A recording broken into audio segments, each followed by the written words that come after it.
বন্ধুরা, আপনার কাছে কি ইউনাইটেড কিংডমের ১৯৮২ সালের 20 পেন্স কয়েন রয়েছে? যদি থাকে তাহলে এই কয়েনটি বিক্রি করে কিছু টাকা উপার্জন করতে পারবেন। জানতে হলে সম্পূর্ণ ভিডিওটি দেখতে হবে। আসসালামু আলাইকুম, আশা করি সবাই ভালো আছেন। আপনারা দেখতেছেন YouTube channel all coin collector. আমার হাতে আপনারা যে মুদ্রাটি দেখতেছেন এই মুদ্রাটি হচ্ছে ইউনাইটেড কিংডমের 20 পেন্স কয়েন। আজকের ভিডিওতে আমি এই ইউনাইটেড কিংডমের ১৯৮২ সালের 20 পেন্স কয়েন সম্পর্কে কিছু তথ্য আপনাদেরকে জানানোর চেষ্টা করব। আপনি যদি আমার চ্যানেলে নতুন হয়ে থাকেন তাহলে নিচের সাবস্ক্রাইব বাটনটি থেকে সাবস্ক্রাইব করে নিন এবং পাশে থাকা বেল আইকনটি অন করে নিন। তাহলে আমার পরের ভিডিওর নোটিফিকেশন পাবেন ইজিলি। অনেকেই এই মুদ্রাটিকে অনেক দামি মুদ্রা বলে আখ্যায়িত করেছেন। আজকে আমরা জানার চেষ্টা করব এই ১৯৮২ সালের ইংল্যান্ডের 20 পেন্স কয়েনটির সঠিক তথ্য, যে এই মুদ্রাটির সত্যি কি ভ্যালু রয়েছে কিনা। প্রত্যেকটি মুদ্রা তৈরির পিছনে একটি গল্প রয়েছে।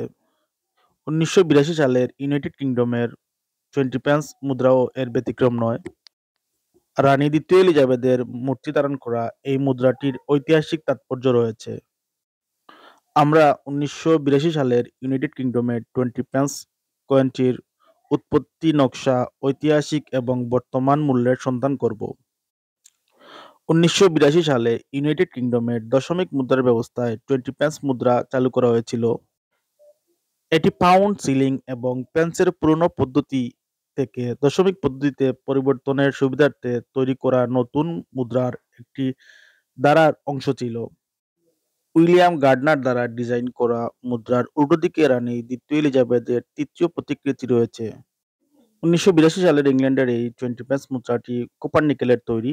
এর ওয়েট হচ্ছে 5 গ্রাম, ডায়ামিটার হচ্ছে 21.4 mm, থিকনেস হচ্ছে 1.7 mm। তামা ও নিকেলের তৈরি এই মুদ্রাটি কোনো রেয়ার মুদ্রা নয়। তবে অনেক সংগ্রাহক তাদের সংগ্রহে রাখার জন্য এই মুদ্রাটি অনেক সময় অনেক দামে ক্রয় করে থাকে।